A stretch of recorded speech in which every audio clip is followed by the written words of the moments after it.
Colchester Planning Commission, April 20th. It is 7 o'clock. First item on the agenda, consideration of our S43 to the development regulations. So I'm happy to sort of take you through it a little bit by little bit. I piled everything in. We can see what we get through tonight. And there's a couple more things that I need to ask you towards the end of after we get through 17, what might be 18, 19, and 20. So with that being said, I'll start to go through these one by one if you like, and we can stop for questions along the way. So we haven't done one of these supplements in over a year now. And these are usually some changes to the regulations that are seen more of like a housekeeping or small changes that are being requested by applicants or property owners to what they might like to see, what might be holding them up, small changes. So I think in the packet, I provided some information from SD Ireland from the last meeting that they had asked for follow-up. So we'll get through that in order here, but the first is the possibility of exempting small chicken coops from needing permits. And we looked at, what is a small one, just in terms of prefab, 120 square feet. And this is because they move around. And so we'll go out and we'll check and make sure that meets setbacks as an accessory structure, give it a CO, and then the next day the chicken coop moves and it may or may not meet it. And so I think that was something thrown out as staff as perhaps just exempt them from permits altogether, because it's always sort of a moving target as to whether or not they meet setbacks. And so that was the intent behind the first idea. Any questions or comments? Yeah, if they don't have to be permitted for the chicken coop and it becomes a shed, then we have a problem. Yeah. But it's 120 square feet, so that's not a very big. 10 by 20, 10 by 12. Well, so it was just an idea, but Yep. You're right. If it did, the chickens left the coop, then it becomes. It's a hobby that gets old after a while. Yeah. But if it's a purposely, oh, go ahead. Well, my shed is about 10 by 12, and I see a pretty good sized chicken coop. I mean, but I have neighbors that have very small chicken coops, and I don't have any problem with that at all. So maybe it's a smaller size, maybe it's a. Yeah, something that couldn't be used as storage. Like a 6 by 6. Sure. Or just limit it to like 36 square feet or 40 square feet. Because the size could be, usually smaller chicken coops are only like 3 feet wide. And they could be 10 feet long because they'd have a little coop and then a little yard in front of it. So under 36 square feet. That sounds good to me. Yeah. All right. Second one is to clarify in 2.09 standards for accessory buildings exceeding 50% of principal size of. So I think, Rich, you had asked sort of the Colchester thing of buildings that need to be attached. So we've always had this standard that you can't have an accessory structure that's more than 50% of the size of your house in a residential district. And these are handled as conditional use applications before the board. A way to get around it is if you attach it, then you don't need to be set back 10 feet from the structure, and there really isn't a size requirement once it's attached. So that's where you get some of these different attachments. But this speaks to detached accessory that are exceeding that size. Path forward we used to have was put them before the development review board for conditional use. The board said, we're approving all of these. Couldn't you just give us a way of administratively approving them? We did. In doing that change, we had an oversight and we didn't exempt them in the ag and rural residential districts. So what was meant to be a process for people to have something that looked more residential in scale and what have you, if it was larger, shouldn't be applied to barns. And so we're seeking some clarity on this one to say only in the residential districts and keep barns barns. So I think the wording that we have is residential in nature, but exempt that in the ag and rural residential districts. Does that make So- sense? Or Yeah, Yeah, I didn't have any problem with that. no. But that's just taking care of the agriculture part of it. We're not doing anything about the residential part. so we aren't changing that at all right now. This is just a housekeeping one of just when we carved out that exemption, so it didn't have to go to the board anymore. Unfortunately, we made this residential in nature applicable to all accessories exceeding 50% of the size of single family if they were allowed. And so now that's applicable to barns, and we're just pulling it back and saying, nope, sorry, we didn't mean to make it applicable to barns. I'm good. I'm good. Anybody else? That's fine. All right. So 3, we've been seeing more accessory apartments that are truly for family members, and not to be necessarily just rented out. And particularly during the past year, there's been more of a push to have shared outdoor spaces. Unfortunately, accessory, the way that we define it, and we're actually more permissive than the state, we allow up to 900 square feet or a third of the house size, whichever is greater. And 900 square feet for an accessory is pretty generous, except when you start bumping into what's included in that, such as a patio or a deck. And the way that we've applied this in the past is if it's shared with the primary, like let's say it's a shared patio, half goes to the accessory, half goes to the primary. So when you start totaling those things up, it counts against the size of the accessory and sometimes precludes the accessory from being able to have access to it because it will send over that size limit. So what we're proposing is to really better define this and say, if there is a shared patio or some sort of outdoor unenclosed structure, such as a pool, that those don't necessarily count towards the accessory. We ran into one up in the village where family building together, wanted the father/father-in-law to have access to the back patio and pool. Right now, we can't grant that doorway back out to that shared family space because it will exceed the size limit for the accessory. So does that seem fair or concerns? I think that's very fair. Sounded fair to me. I didn't have any issues with that. No. I'm okay with it. All right, this is going too easy so far. I'm just waiting for the, Can I ask a question about that? sure. Yeah, And this is very personal, this is about me that I'm curious about, so I just want to put that out there. But I have a accessory apartment and I wanted to put a door in a wall, so my son and myself could go back and forth to their apartment. I have to go down the stairs now and up the stairs to get to it. Would that mean I could put a door in inside? So no, because you're still inside and it's still inside space that would count against you. This specifically addresses those sort of outside spaces. Okay, Um, just thought I'd ask. But that's a what good we, question.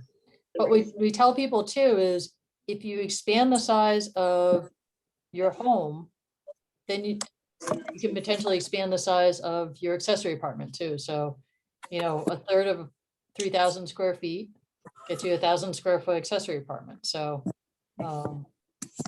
Okay, well, I'll talk to you about it if we ever decide to do Yeah, that. we try and offer creative solutions, but this was one that just came up to us as being unfortunately not a good way around it. So I'm going to do a new screen share. So I'm going to stop. I apologize. It's a little messy here at the moment. All right. So I've been with you the whole time, just kind of just catching up, was listening, just didn't realize I was playing. All right. So I think we're on to number 4 on staff notes. And this gets to the SD Ireland request, which is to have garage locations relative to porches and not the principal plane of a building. So this will allow them to reduce that front setback. And they submitted some additional information, which you had asked for in the packet about what they gain for parking spaces. I think it was like 33 parking spaces that they gain by this. They also asked for reconfiguration of the parking area. And I said that we're trying to move fast on a lot of these supplements. And if they had to choose one, which would they choose? The true parking change or the change to the setbacks? They asked for the change to the setbacks. So I conveyed that we might be able to consider the other one at a later time, but perhaps it might be best to take a more gradual approach. And this was discussed at the last meeting. I do believe that at the meetings when we went through this whole form-based code and stuff like that, that we conceded some things to them for heights and stuff like that to get these setbacks and parking things. And I just, there's a reason we did some of the stuff we did and set the precedences that we did. That's just me though. Yeah, I have to agree. That's a little bit of a difficult one without being able to research it a little bit. There had to be a reason why the setback was considered. I have actually no problems again with the parking and expanding their parking lot for more parking. I There do had- for the sheer number of cars traveling down the road. You're adding more parking spaces. That wasn't part of the traffic study to start the whole thing. Again, it's one of those, we're not giving, we're just taking, but that's just me on this one. Yeah. You're talking about the setback though, right? You're talking about the setback and also the parking at the same time. They want to, take some parking, get more parking, but that's more traffic. Was that part of the traffic study they did to do what they're doing? So you set parameters, then you can't just change them as it's convenient, is my thought. So parking stays are usually based upon the number of units as opposed to the parking spaces. But some of the options that you have to, and I just include the addressing the concern on the garage setback. And so you can see I crossed off minimum of 8 feet behind the porch, balcony, stoop, or other feature instead of building. So right now, the idea was to not have sort of snout houses where the garage protrudes in front of the porch, so that the porch protrudes first. Is a more welcoming feature to pedestrians, people sitting out talking to their neighbors. You could approach this a variety of different ways.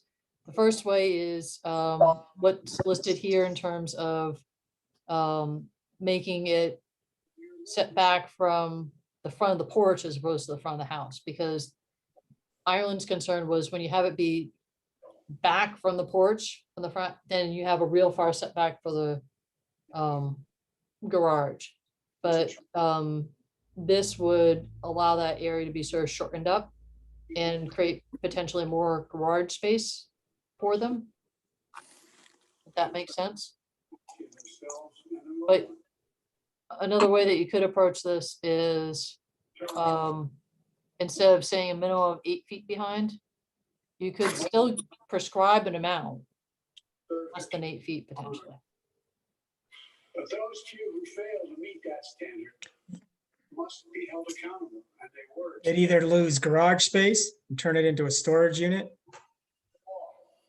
or try to add more, a little bit more living area as you adjust back and forth, right?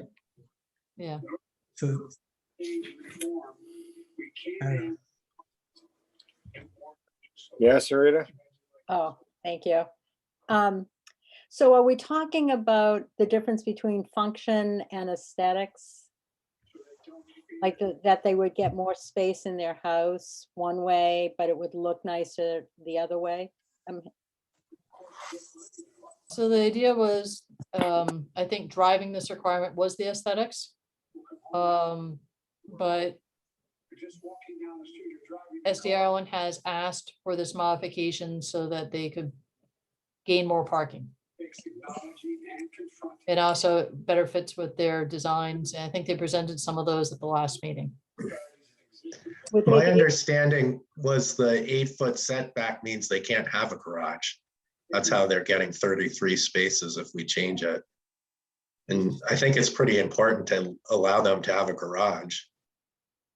Right, because then that garage per their design intrudes upon their living space. Right. As design and builders, you would think they would have thought of that before that we set everything up previously and decided to add it to it. Is my only question. They kind of explained that this was kind of an entry level townhomes and that they're trying to reach a certain market. So it's somewhat affordable. And they recognize that if they don't put a garage on, that you'll just get things collecting on the outside that aren't desirable. So the garage not only could take a car, but it could take other items that show up in people's yards without a garage. That's what I understand. Was it Robin? Was Yes. explaining Yeah. last time, which makes sense. I mean, if this is entry level, most we're talking about young professionals going after these kind of properties. I can see the garage being very desirable and having the extra parking space in front of it, because usually they have 2 cars. I don't know, I didn't quite understand whether getting this extra parking space meant that they met the parking requirements, or this was just additional parking that they thought would be required. Because when I was reading through it, it sounded like it was desirable for the units, but the extra parking in the other 2 parking areas, I think there's 10 spots and 2 locations that included the 33 that they said would be for guests and visitors, which they have found has been desirable for these kind of developments. I wasn't part of the form-based code, but I can understand why the setback was there, because there's been some projects where the garage is the main feature and it doesn't look so good, especially for a 1-story building. I think with a 2-story building, it gets a little bit more interesting, and that the 2-story kind of takes away from the garage. I think there could be some more flexibility in that sense, because there's a lot of nice modern designs that do have the garage kind of up front, but the 2-story kind of takes the edge off of it. That's just me as a designer looking at this. But if it's a reason for a question of marketability, wouldn't older people who want to live in that area close to everything also fit in that dynamic that doesn't need 2 parking spaces or garage because they probably don't have canoes? So it's just, that's just me and my thought on this whole. I heard a business. I think it's a money thing more than anything else. We can get more money for the place if we can stuff this in there versus, and with the market the way it is, they're probably understandably hoping to change what they had planned to start with being in there as occupants. And it's a long-term thing, I understand, but I don't think it's going to change. That's just me. I'm just hearing that employers are really having a lot of difficulty finding employees for their work, and that there are people in rural Vermont that would like to come and work, in Chittenden County. There's more opportunities for them, but they cannot find housing and affordable housing. So I tend to support really just providing affordable housing, workforce. I think of it as workforce housing to bring people here, and provide a place for them. And I don't think that has I understand about affordable housing, but I don't think this is affordable housing question. This is what we've asked them to do, and they're asking for changes. But that's just me, like I said. Nor do we have to stuff this in this particular supplement. We could also table it to the next one. They're not going to have buildings built in a week, so we can discuss this further as we go down the road. That is absolutely true. They've added this to the latest when we've got people waiting for a long time to get a lot of other things done. On the, if they did pull the garage out, considering we have form-based zoning and there are requirements about flat fronts, those buildings, would they have to go under, I don't know, look again at the requirements? So there are other design criteria that they need to meet, that they would still have to go before the board, and they'd have to meet the no more than 50% of the street facing facade can have a blank sort of facade. There have to Right. be architectural elements distinguishing. So there are other restrictions in the GD4 district which are going to come into play. I also just want to quickly say to anybody that's watching live tonight that's trying to join the meeting, if you are trying to join the meeting, I think I've successfully thwarted some Zoom bombers that had very inappropriate screen names that we're trying to share. So if you are trying to join the meeting and can't get in, please check your names and identify yourself properly before trying to enter. But you can also watch this broadcast on CCTV on their YouTube station, I believe, live. So my apologies to people that perhaps had somebody else change their screen name and we're trying to join tonight, but Okay. So on this subject, it doesn't sound like we're gonna have an answer for this one tonight. Agreed. Yeah. I have I a mean- quick question before we move Sure. on, though. We're not moving on. Go ahead. Yeah, would it be possible to grant only this structure, this design project, the ability to have a different setback and still keep the regulations themselves the same?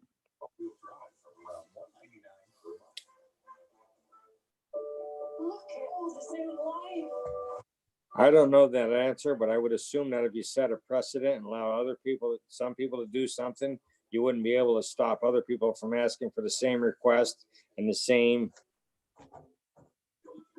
changes. Could we create some sort of conditional, I guess, feature to the regulations in that case, which outlines which situations and which reasons would allow this sort of thing? Because if it's in the context of affordability, and if the original setbacks were for the purpose of aesthetics, and Rebecca made a great point with the garages being used for storage and that keeping like undesirable things off the property, could we, I don't know, would that be like a regulation change to allow qualifiers, I guess, for setbacks? You're absolutely right. That's what we're discussing tonight. Do we want Any to other change thing that? that we were discussing was affordability of housing. I don't think these are going to be the kind of buildings that are built and sold that are going to be under the probably $300,000 range, which I don't think fits in the low budget. We asked about numbers, where they would go and what they would change, and we weren't provided with them, which is why I said, let's table this for a little bit until we have a little more information and take care of some of the other things on the plate. I thought you said they were 240. I thought I asked how much they would cost, and I thought she said they were around 240. 300, Were they? yeah. Okay, I heard that they were on less than 300. They're more like entry level. right. 295 to housing. 315, I thought that's what she said, somewhere in that range. I don't think it falls under what's considered affordable, but more of entry level. So the, I think of it more as, for instance, I got 2 adult kids and they're one has found a house, but they found it kind of before the pandemic. And the other one is searching and they can't really touch anything. So they're in this gap where they can't go into affordable housing, but they can't afford buying a place of their own. So this looked like a good fit to meet that need. But that doesn't really, I think whatever we do here to make any changes to the regulations, I think we need to think of it in the broad sense of how it's going to be applied to other developments that would fall under these regulations, whether it's affordable housing, entry level, or high end, and address it from that direction. so I think just to sort of pull back a little bit here in terms of what the request is. In terms of, I think some of the concerns are the design of the building and how that it's going to appear from the street. And so they're asking for a reduction in the setback so they can pull a garage or put in a garage and plan accordingly to that. There are 2 mechanisms in this particular language that are sort of the levers that you can pull on this.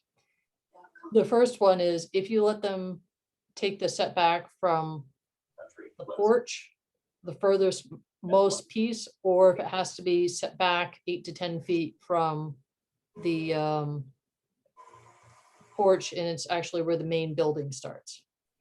So that's sort of the first lever that you can pull, is where do you take that setback from? And then the second lever that you can pull is what is that setback? So there's a way to maybe give a little bit on this.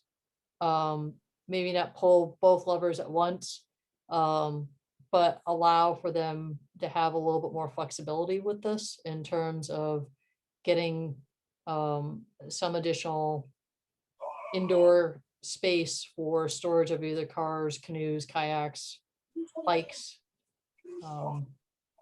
those sorts of things. Did they fit a car in there? A small car? That's So the I- intention. Idea, it's Yeah. a garage. Yeah, Small garage, but I would still, I guess, keep in there, a minimum distance from the plane of the building or porch. I mean, if they don't have a porch or a balcony or any kind of stoop, and it's kind of the front of the building, I think that still needs to be in there. I'm gonna go back to my original request that we just kind of slow down and take care of some of the other pieces of business that we can get done. And these people have just recently asked us, we've got a lot of questions we need answered. And either approve some of the other things and push this one off for a little bit and just kind of move on as a group. I don't think we need to answer this tonight. I think we have some questions. what do we think? I don't think it's the worst thing to wait on. I mean, we want it right. There's gonna be a whole row of these This pieces. is something that's gonna affect some changes. I've been here doing this long enough where I have reacted quicker after the fact than I thought I should have. So sometimes you need to just slow down and digest and make sure we're doing it right. That's all. Rebecca, what do you Sarah, think? has there been other projects that have been built under these regulations? No, because this would be the first townhomes or C streets Yeah. under this regulation. I don't would- I have think a it's problem pretty taking important more to let them time. have a garage. I agree, and I'm concerned about the window they have for building. That's not the concern. It's getting it right should be more of a concern than the window they have to build it. This is something that we look at and are gonna look at for a long time. We drive up through there. It's our growth center. This is stuff that we took time and energy when we did the form-based coning, form-based, and looked at everything and kind of gave them these leeways in what they can and cannot do to decide in 1 or 2 meetings that we're going to change it to allow them to do what they want. I think we need to step back and just look a little bit. That's all I've got to say about that.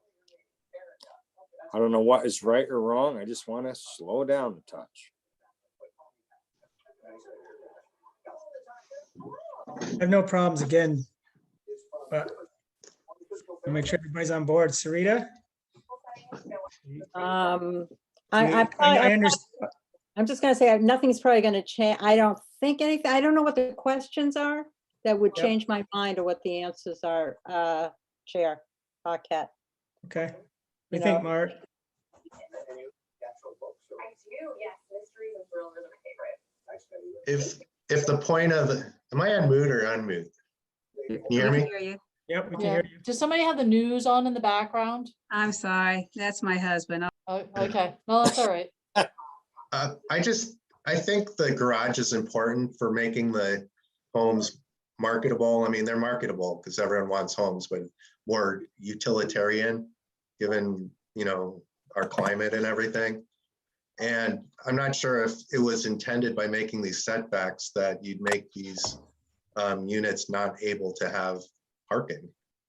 I think that might have been an unforeseen consequence. And I think you can still do a lot to address aesthetics, make it a 4-foot setback from a protruding porch, which gives you shadow lines and things like that. But I think we should focus on whether we can let them have a garage. Thank you. I also think part of it was impervious surfaces too. I think they're making the footprint larger and they want to get rid of some bumps in the parking lot that was also to help slow down water spread and things like that. And they say they have the answers and everything set. But again, we had this conversation, set some precedents, had some ideas of where we wanted to be with all this. And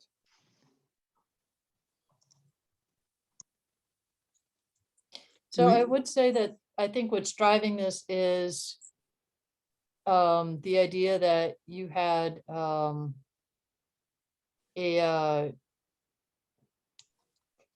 tight site. It's in the back corner of the southeast quadrant, where they had, this has been under design for the better part of a decade, before the form-based code, and they really wanted to do townhomes there. And I think they're trying to take their previous plans and sort of pull them together and see what they can do to meet the form-based code. And it gets to be a trade-off in terms of density. And so sometimes when you have a tight space and you're trying to get in a lot more units, which is what we want to see in the growth center, it just becomes a trade-off of what do you do with the space. So I'd say maybe a way to roll this out slowly would be to have the maybe the setback retained, minimum of 8 feet, but have it be behind the porch, balcony, or stoop, as opposed to, right now, we just say building and we don't define it. Really, so that might give them a little bit to work with, see what they can do, be creative, and yet you maintain that setback. That would be for them to come back to us at the next meeting with their discussion on that.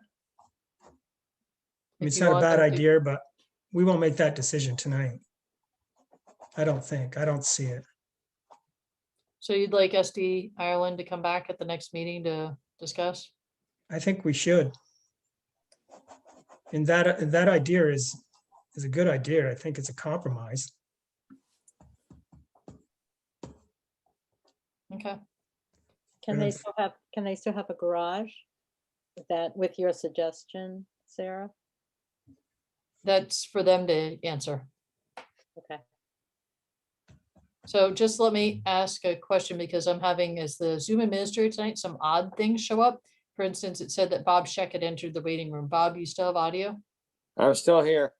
Okay, so somebody was spoofing you and trying to enter. And I got another Pam Loringer that was trying to enter, but I think Pam's still here too. Hi, Pam. So Okay. there's some weird things happening on the Zoom admin side tonight. I'm still here, Sarah, as Pam. Okay, perfect, thank you. There's, all right. So I'll move on to number 5. We're Yep. sort of done with number 4 for right now. Yes. Okay. So let me. All right, on your screen, so I scroll down to the floodplain stuff. 1 foot, 2 foot. Let me Okay, all right.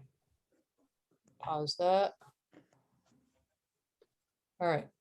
So we have some FEMA's changing where you have to, how you measure when you have to reconstruct, if you get substantial damage and you have to flood-proof a building, they require that you elevate so you're out of the floodplain.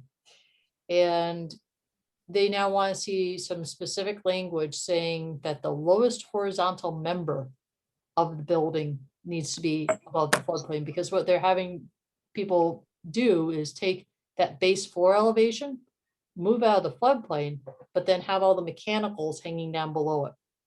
And so you can imagine that that can cause a lot of very expensive damage to a building if those things get flooded.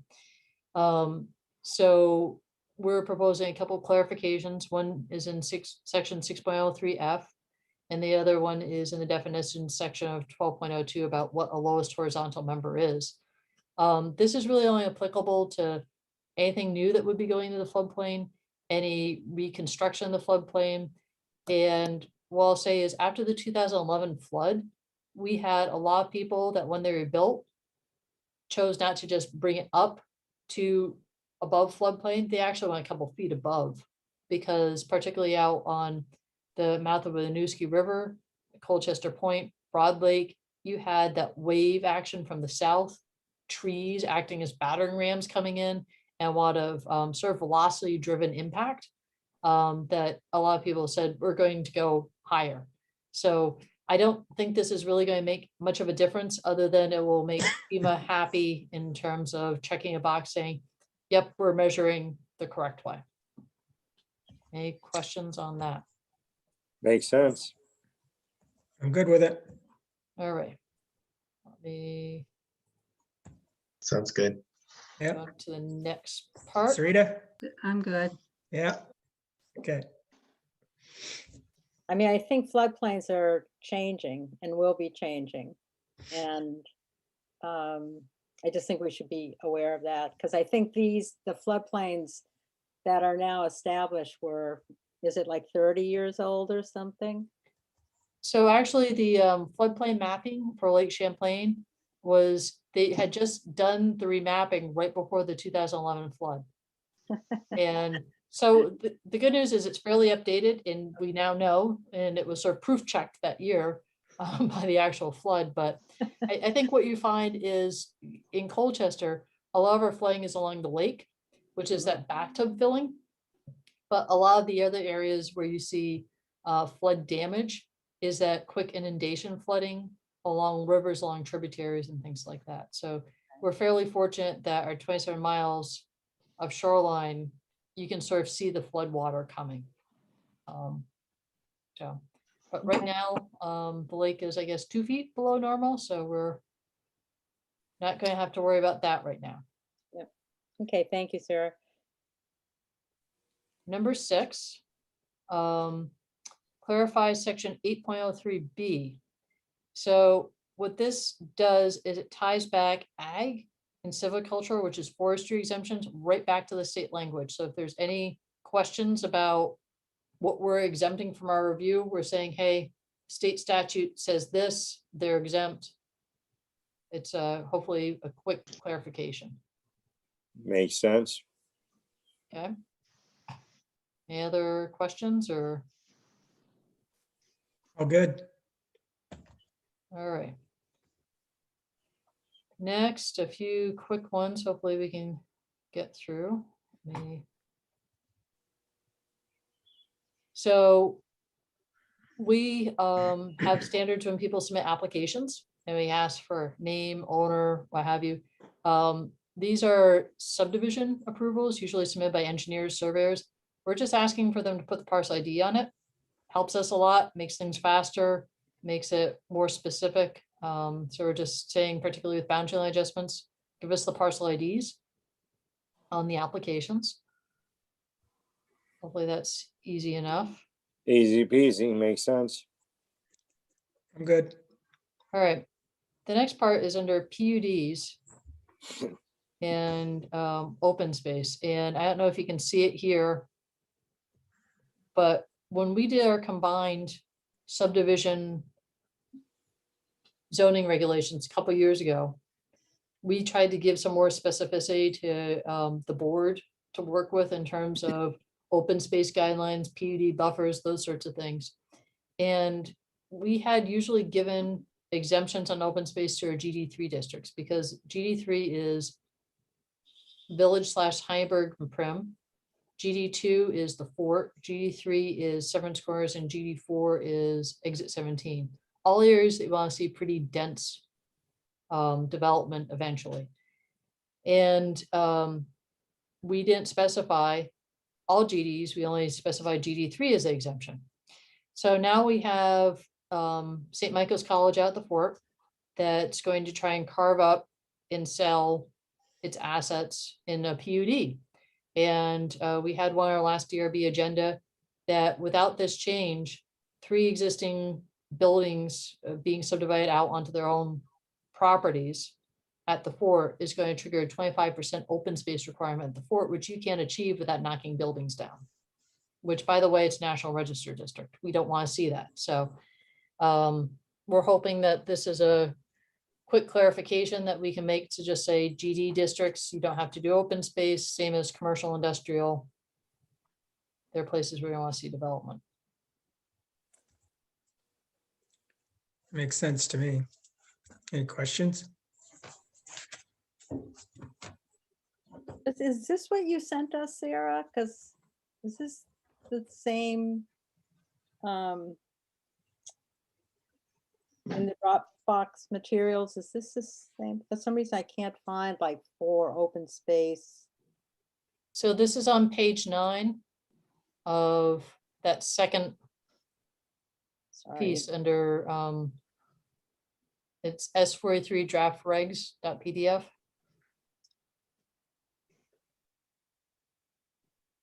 Yeah. So, 9, I have clarify pavement types in section 10.01, but I can follow along with this. I just didn't, I couldn't find where we were. We're on number 8 under staff notes. Okay. It just looked different because of the different sections. Okay. So are you seeing staff Yep. notes on your screen? Yep. Okay. So number 9 is pavement types, and I can get to that. Yep. Next.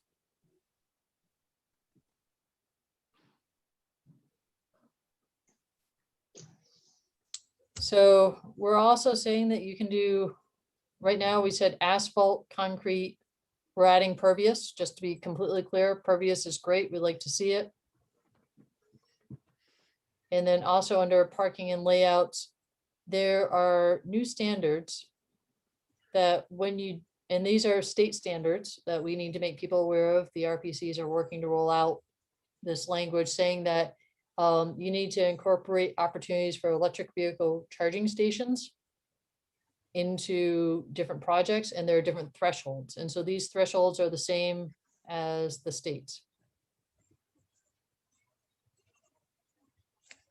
I think it's the craziest thing possible. We have to follow the state's rules. Well, whether or not we put these in here, they have to follow it.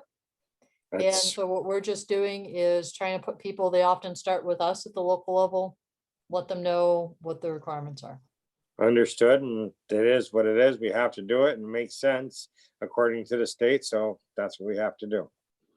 So one of the suggestions, when I was at this meeting, was that we strategically maybe think about if we can possibly put these charging stations near restaurants or any place where people could spend money while their cars were charging. Yeah, so that was just one thought I had. So What that was this- definitely, What was the specific from this meeting? What meeting were you at? At the state. What And when meeting it was was the state? Was it- it part of the energy department, or just No, curious? it was the caucus, it was the climate caucus, who was drafting probably this bill. Okay. well, this is existing regulations. It's not draft, so. Yeah, um, but is it new Sure. regulations? Because I know this conversation came up. It came out within the last year. Yeah. Yeah.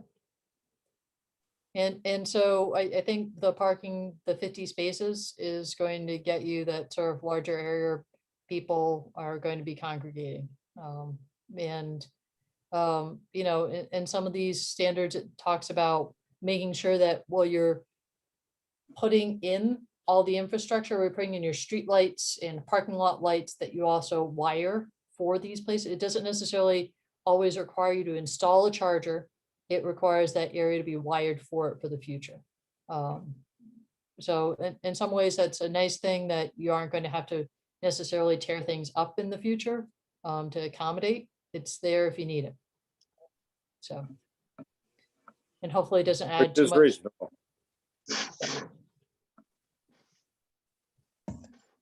So then, Which is reasonable.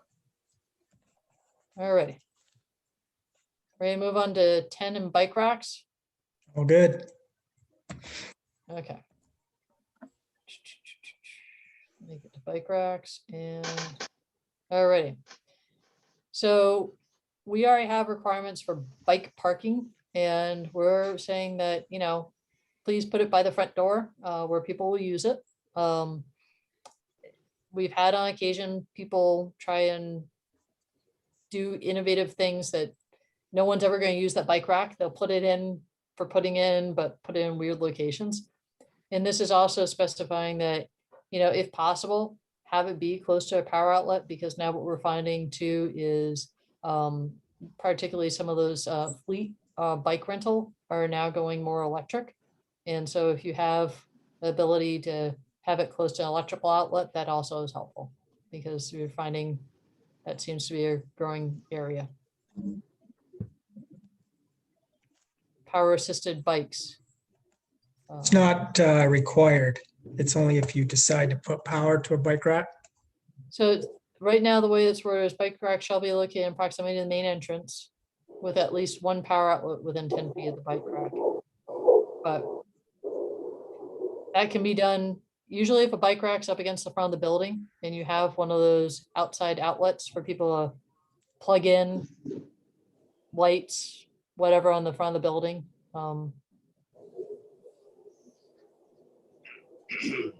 This applies to new things coming before the development review board. So, Would it be like the parking lot that they put the power there? That maybe the outlet's not there, but at least they have the power there. So it could be installed in the future? yeah, that could.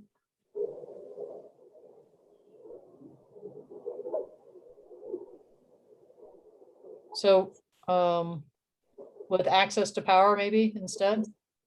Yeah, I can't remember what the wording you had for the parking. Yep. But it was kind of similar to that. That's doable. Any other? Okay, I'll move on to 11, which is about solar panels.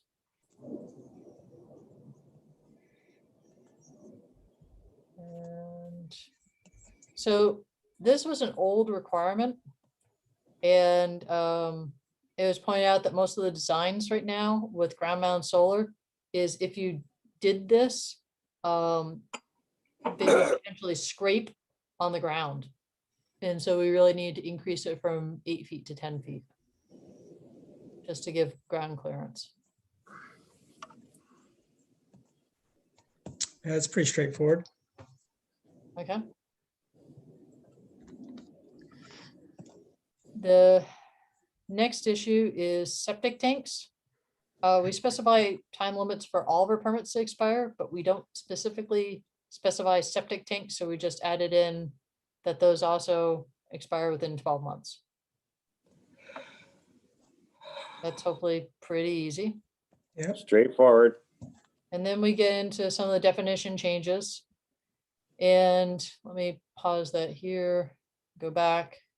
So we had a bunch of little changes in section, in the definitions. It's actually, I think, 12.02 for congregate care, housing, hospice, nursing care institution, mental health, and residential care home. And we tied these all back into specifically 33 VSA section 7102. Because when you specify this, you're then tying it back to what the state permits and the state regulates. And so it takes out a lot of objectivity from us, and it just defers it back to, okay, well, the state has approved this as a nursing care institution. And so we're going to look at it as one and the same. So we did just sort of a change to some of these. We also clearly reference the state's definition of therapeutic facilities, which could be interpreted as a variety of uses. So right now, there's some lack of specificity in terms of different treatment centers, and these will help tie it back in and specify exactly what it is and take it off of staff interpreting in the future. Pretty straightforward. Yep, I agree. Okay. I'll scroll down 14, which is group quarters. And this again goes to serve St. Mike's. And we did two things. I'll stop first on the dormitory.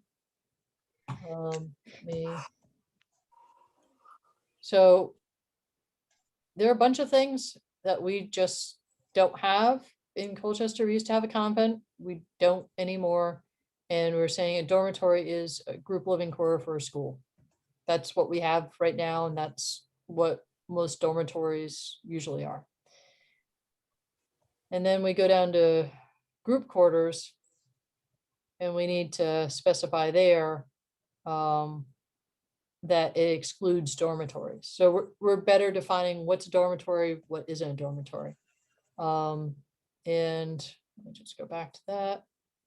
This really goes to with the college looking to sell some more of its property in the fort. This makes it more clear. A change from a student dormitory will trigger development review board approval that we can evaluate the impact of that change on the neighborhood and the community.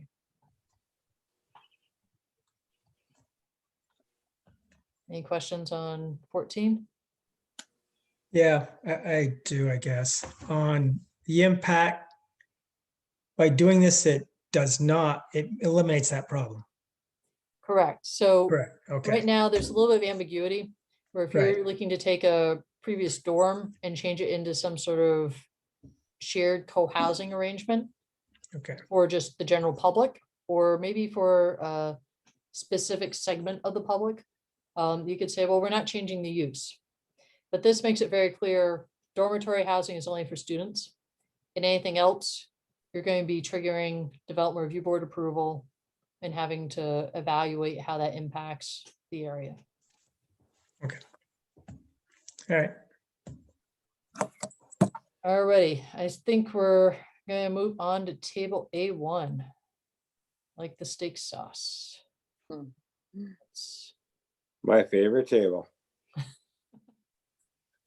So let's go, let me pause and go to, I think the first one that we get to is contractors yards. As conditional use in GD and lumber contractors yards, as conditional use in GD2. This will allow travel trades at the fort to expand and potentially have more space for growing landscape contractors' businesses in the community. So let me get back to that.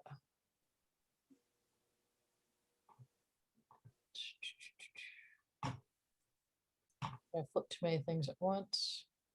Oh, So that's all GDs or just ones? so let me get to contractors.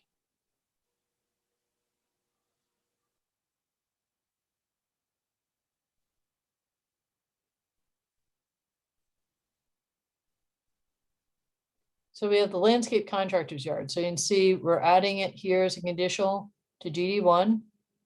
We're adding it to GD2 and GD4 as conditional. So this expands the areas that you can have landscape contractors yards to areas like GD1, which is Heiberg Prim Village, GD2, which is the fort, GD4, which is exit 17, and also lumber contractors yards, which might be more trowel trades than a landscape contractors yard. It allows this conditionally in GD2. I think there was a concern that trowel trades might not be able to change at all as a pre-existing non-conforming use if we didn't do this. So what's GD4C? So that is a very specific commercial overlay up at exit 17, which is really just sort of tightly drawn around the chimney corners area.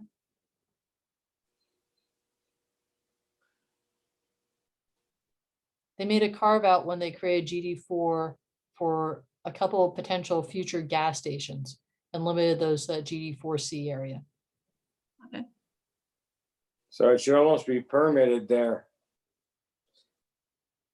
Well, I think you could have some concerns with the aesthetics of a large contractor's yards right at chimney corners, as well as some of the traffic impacts potentially of that.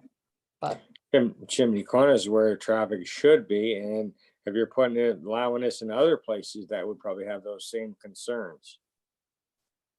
Correct? I mean, GD2. And is that under the development review board to decide if it's acceptable to be there? so conditional use makes it so that you look at the character of the area. There are 5 criteria, and one of the main ones is character of the area. So if you wanted to add landscape or contract yard as a conditional to GD4C too, you could. But if you're putting it in GD4, which is the underlying district, you're doing it for both. It's just GD4C, if you want to think about it as the add-on, is it adds, there are more, Capiche. right. All right. Anything else on, can you just clear, I'm just not clear kind of, is this in a zoning area that is manufacturing and commercial, or is it mixed residential? so for the landscape contractors yards, in GD1, GD2, and GD4 also allow for residential. However, what I would say is these are really sort of your, they're really the people that mow your lawns, the people who bring you bark mulch, that plow your driveway. And we allow them conditionally right now in the R5 and R10 districts, which are also more purely residential. But conditional use would allow the board to evaluate character of the area, any impacts to adjacent residents. Okay, yeah, I just want to make sure neighbors would be considered, the impact of if it was expanded. Conditional use requires a public hearing and Okay. notification of the abutters too. Great, thank you. All set? So, All right, Yep. I'll move on to one of the things that's waited the longest, which is our archival facility, indoor storage out the fort. The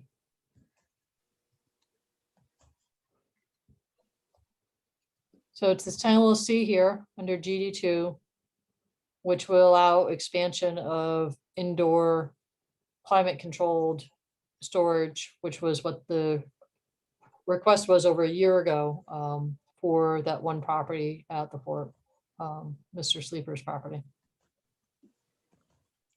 I thought it was a good idea then, I still do. I think that might be it for the table.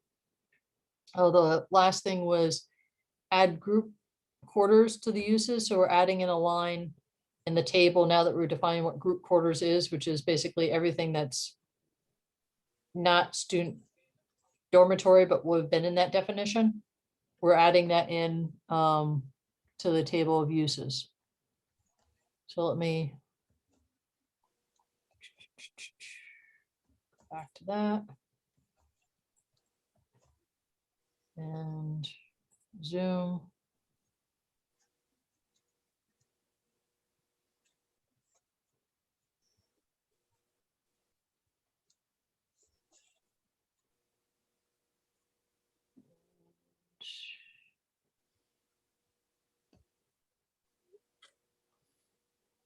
I'm back.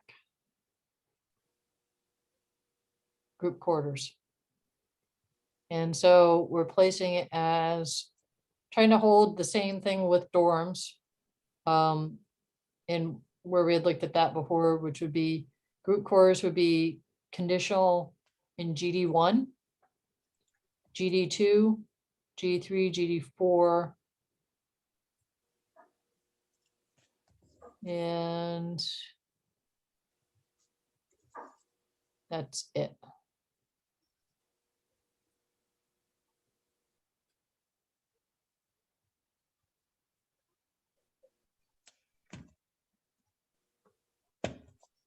It looks okay to me. Great job. Yeah. All right. So there are a couple more things that sort of I mentioned in staff notes that aren't enumerated here in the 17 that you have so far. Which was a request which is in your informational items at the last meeting, and I'll share my screen again. Let me just the screen share go.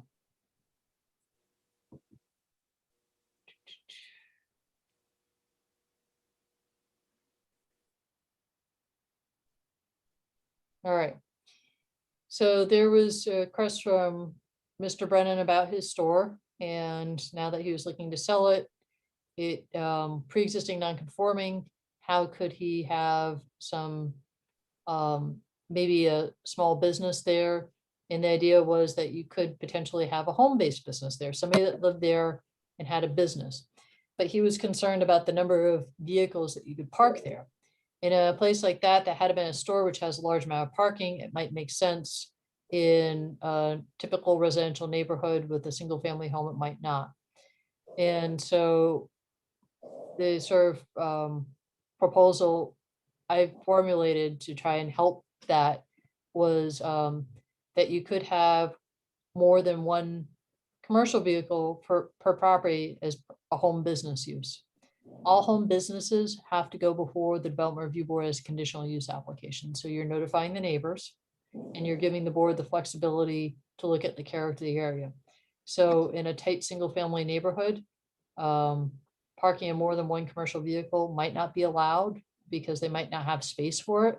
But in a case like this, where there's a former store and commercial property, it might be suitable, and to give the board some ability to look at that.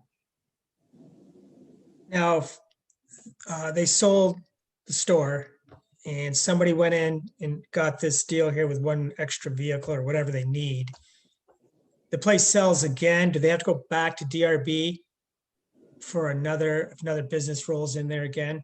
None of this is like a grandfathered thing. So if you get approval for, let's say, a restaurant, and you change out who owns it, what the restaurant is, as long as you have the same limitations, like number of seats, number of employees, those sorts of things, you don't have to come back to us. So the same thing with a home business is if you get approval for a home business from us and you sell your home, and instead of being a plumbing contractor, you're coming in with an HVAC contractor, and they also want to park 4 vans, that's fine. You don't need to keep on coming back to the board. But so that approval runs the land. Does that make? Yeah. Okay. Yeah, that makes How sense. many vehicles could they have? Well, right now you can only have 1. This allows you to go to the board and ask for more.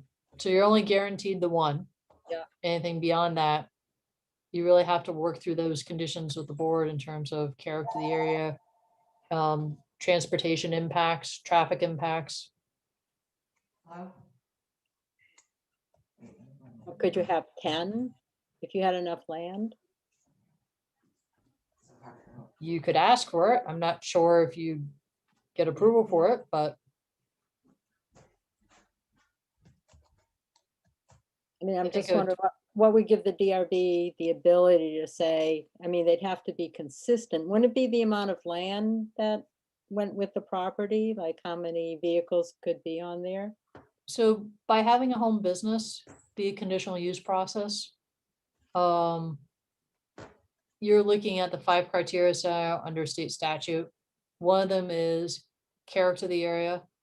So you're looking at what's immediately around it. Okay, You're looking at also transportation or traffic impacts.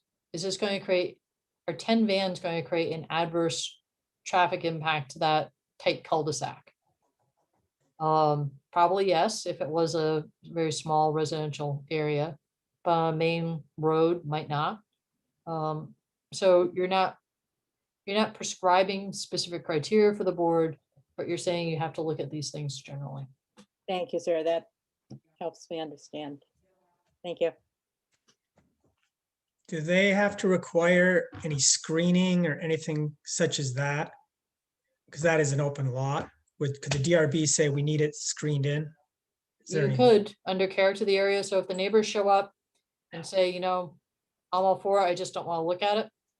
I think that's one of the great things our board does is sort of listen to both sides and take into account if there's an ability to do something simple, like plant some cedar hedging.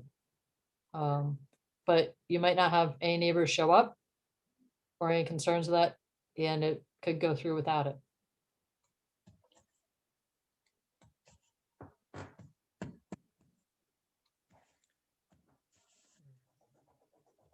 Like the idea of being able to make more use of the property.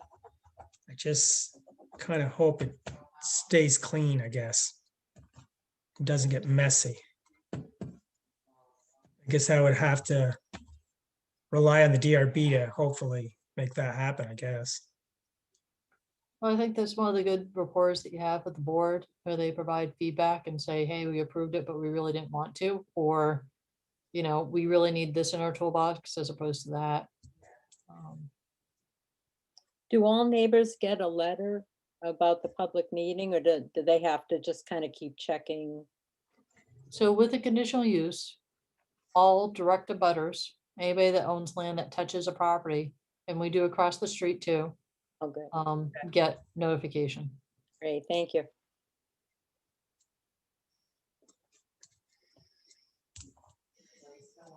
So are you okay with me adding this in as maybe 18 for now? I guess so. I do anyways. Rebecca? Can you hear us? Yeah, I can hear you. I just What do now you- have the TV's probably gotten louder in the background, so I All apologize. right, It's all right. I'm looking for other opinions here. No, this will still fall under conditional use, so I don't have a problem with that. All right. I'm What do you think, okay Mark? with it. Yeah, Mr. Shack? Still there? Hmm? Alrighty. All right. So there have been a couple other little things that have popped up too. And I'll tackle the easier one first, which is we got a permit submitted for a deck on a home on Shore Acres and discovered it was owned industrial. And we couldn't approve the deck permit. And we discovered that the neighbors owned industrial too. How this happened, they're adjacent to Hazlett's, which was industrial. But we're really hoping that we could flip those to R1, which they should be, so they can hopefully get a deck this summer. Yeah. That's funny. I don't know how we missed that. That was pretty, well, almost lot by lot at one time going through those. So we did, and Yeah. I couldn't believe it. I was incredulous. I went through, I said, I thought we cleaned up all these weird little spot fixes several years ago. Yeah. We have over 7,000 parcels in town, but I guess we missed 2. I'm good with that. Fine. And That's- then the last one is sort of a more entailed one, which is, so the Department of Public Works was on our last DRB agenda because they needed to repair the outfall, the stormwater outfall behind the police station, and it was in the stream bank buffer. And so they needed to come in through the conditional use process because we've always been so restrictive in terms of what people can and can't do in the stream bank buffer. And Karen Adams, our technical services manager, brought up to us and said, you know, as we're looking to repair more of these outfalls, which tend to be along streams and other things, it'd be really nice if we didn't have to go to the board every time to fix them. And the board actually gave, I think, really good feedback and said, we wish every application was this easy. It got approval.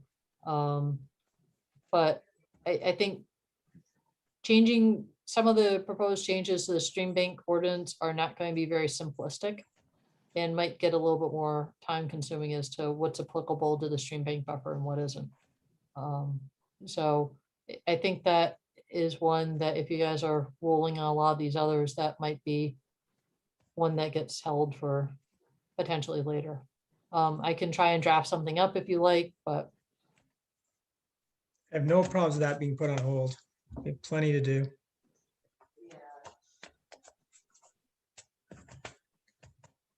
I agree. I agree.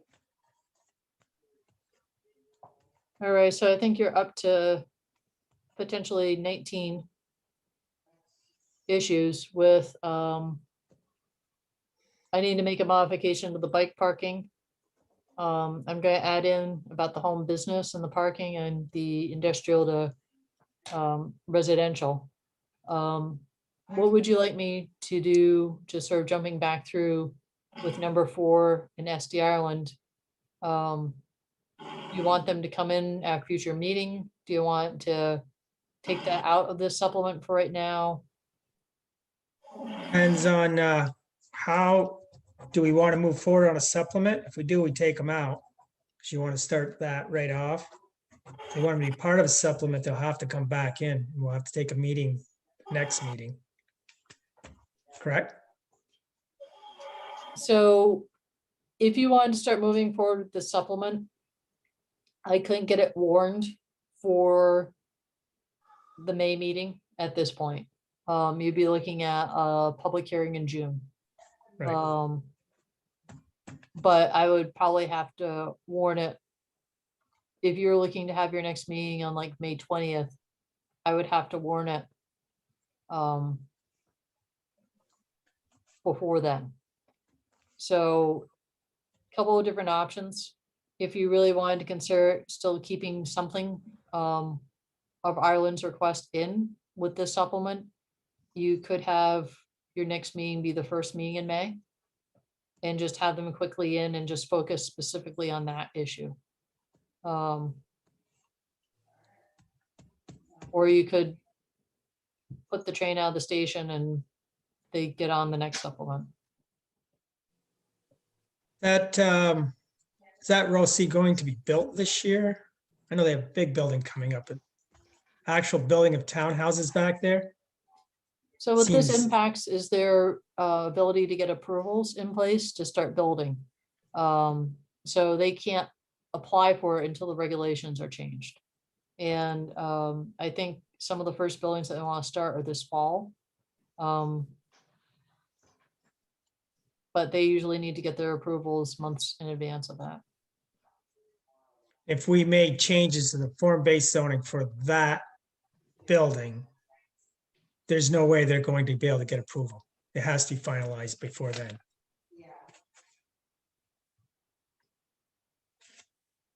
So before they bring forward a site plan application to get approval for the townhomes, Mhm. SD Ireland has said that they need to have the setback somehow modified. Or else they're gonna have to go back to sort of the drawing boards in terms of maybe not having garages for the units or somehow changing their designs substantially. That'd put everything back 2 months. We jump from May to June. Well, it depends on how quickly you want to work on the next supplement. Right, but if we decide that we want to go forward on these items tonight, except for the SD Ireland one, we could start that process in May. If we hold off, have SD Ireland come in May, we don't start till June. So here's what I'd like to offer for a timeline is you aren't going to be able to warn a public hearing on this supplement in time for maybe you'd be looking at having, the soonest that you could have a public hearing would be June. Yeah, okay, And in order to do that, you would most likely need to warn that before May 20th, which I believe would be your next meeting. Let me just quickly double check a calendar here, just so I'm not talking out of turn. Actually, it would be the first Tuesday in May is the 4th, and then the second's the 18th. And you need a 30-day turnaround. So if you wanted to warn something for June 15th, you wanted to warn a public hearing for June 15th, you would have to have something already finalized and warned before May 18th. okay. So if that's your intent to have a hearing in June, you need to figure out if you're including the Ireland thing. You could have a meeting on May 4th, like a quick meeting just to address that. All right, what do we think? That's.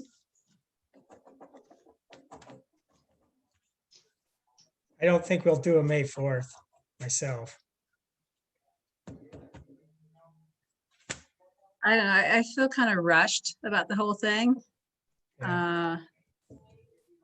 I feel like SD Ireland's kind of making us try to make a decision quickly on this, and I don't get the comfort level from the rest of the board that that's what we want to kind of push through. We really want to think about it since there was a lot of effort put into the code base form here. I hear that. I think you're speaking for everybody.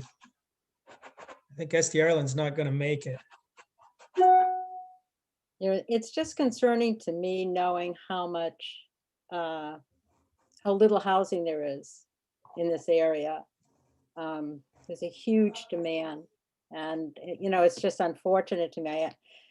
And you know, I'm just concerned that if we ask them to redo the drawings, it's just, I feel like they're just going to pass that cost on to the home buyers, the prices of those units. So there is a huge demand for housing. And so that's my focus is that, and I understand your concern. So I'm trying to weigh, you know, the demand for housing and the time they have to build before winter with your concerns.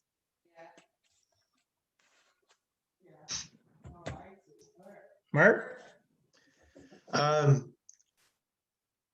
like to put some time into, I mean, I think they should have garages, and I think we should do it without rolling over and saying throw aesthetics out the window. So it seems like there's likely a solution that meets everyone's objectives. I don't know how we get there by June, but I'm willing to meet if that's required.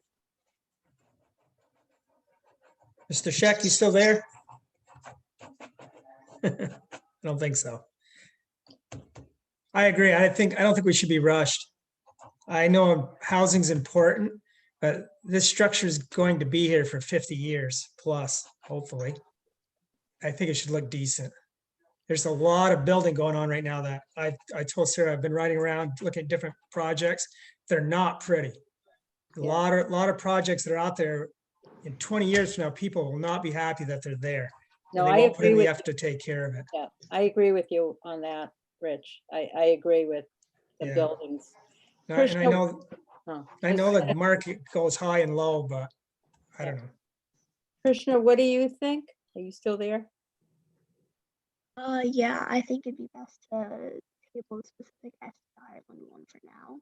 Can you talk a little louder? I can't hear you. Oh, sorry. Yeah. I would agree that it's best not to be rushed with these things, and then we can table the ST Ireland thing for now. Meeting May 4th is not a likely possibility. Yeah, I think that's something we can come back to and compromise on later down the road.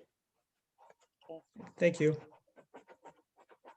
Sarah, can SD Ireland make an application without the townhouses on it and continue with the rest of the development on that site? Absolutely. So we're not really hindering them on anything except for the townhouse development at this point. Gotcha. Okay. Okay. I think we have our answer. So I'm going to, I think in terms of next steps, wrap up this supplement and make the changes, and I'll get it out back in the Dropbox as a draft for you guys to review and go over. And I think we can have, if you like, discussion about future meetings and when you'd like to have this warned. Okay. All set? Yes? Yes. Okay, we're gonna move on. So now I need approval for minutes of March 16th. So approved. So I made the motion, whatever. Second? I'll second. Okay, discussion. All in favor? Aye. Aye. Aye. All right, motion. I'm gonna put that as Passes. 5-0, not hearing any. Correct. Okay, Oh, he's back. Okay, let's go to the packet information in the future meetings.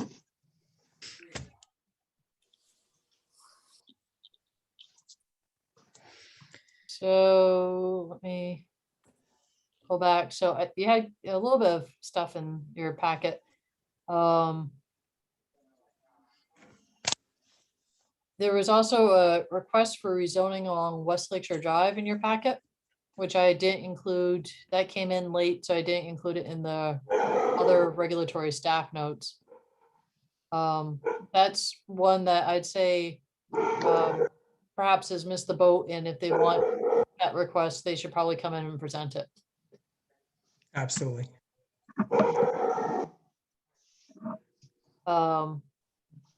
Are you okay with me looking to try and have, I think you're gonna have Ireland back to give you more information at some point, and for this request for West Lakeshore Drive, are you okay with me also telling them a future meeting potentially to come in? Absolutely. Yep. also included is our monthly report. I don't know if you had any questions on that. And I think